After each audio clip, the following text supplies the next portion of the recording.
This is Jitendra. Today we are going to talk on National Education Policy. Major reforms in schools education. Let's talk about the basic highlights of this policy. HRD Ministry will be renamed as Education Ministry. जितने भी technology oriented colleges है सबको एक जगह मर्ज किया जाएगा. For that national education technology forum मतलब NETF would be created. There will be a single regulator for all higher education institution.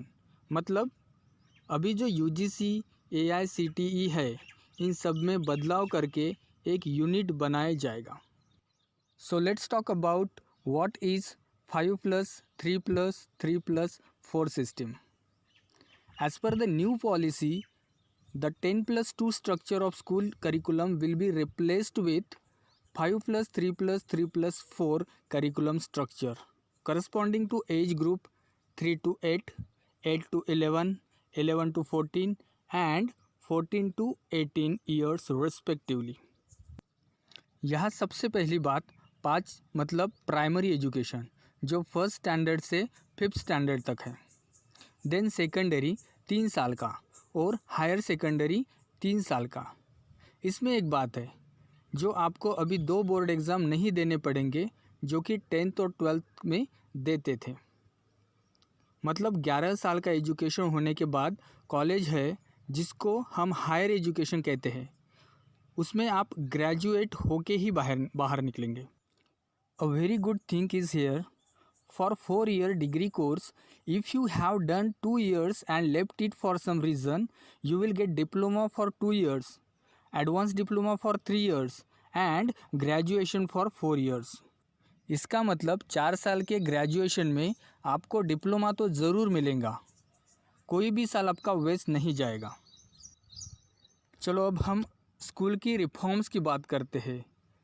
तो इसमें काफ़ी पाथ ब्रेकिंग रिफॉर्म्स है.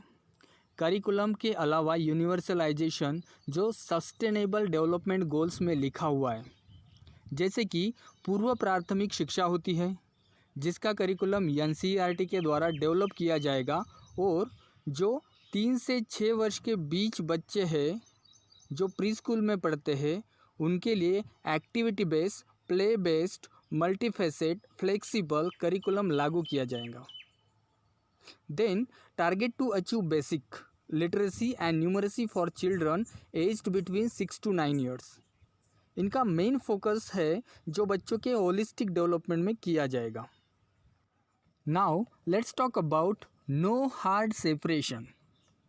There will be no hard separation among curricular or co-curricular, among commerce, humanities and sciences, or between vocational or academic streams. जैसे अभी तक stream का selection होता था हमें डिवाइड किया जाता था जैसे आर्ट्स, साइंस एंड कॉमर्स, ये हार्ड सिलेक्शन ख़त्म हो जाएगा. अब आप चाहे तो साइंस के सब्जेक्ट के साथ मतलब फिज़िक्स और बायो के साथ सोशल साइंस भी पढ़ सकते हैं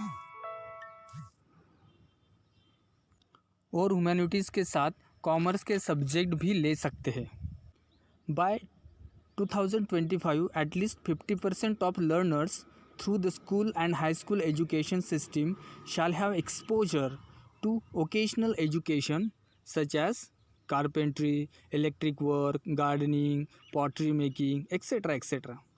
during grade 6 to 8. And one new member will be added in it, that is coding. Very important topic.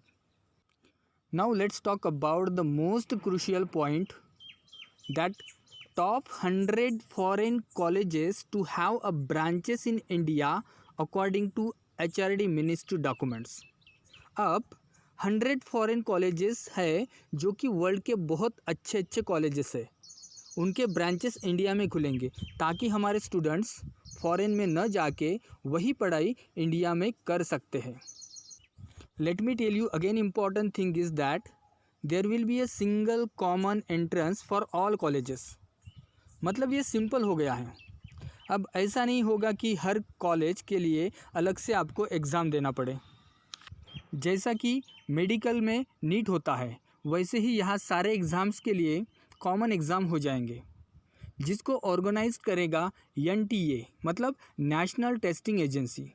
The exam will be optional, not mandatory. There will be changes in board exam pattern also. Now, there will be a questions on knowledge based application and not rote learning. अब आपको रटे हुए answers नहीं लिखने हैं. For each subjects, there will be objective and descriptive exam. Many changes are given in this policy. I think I have touched important and crucial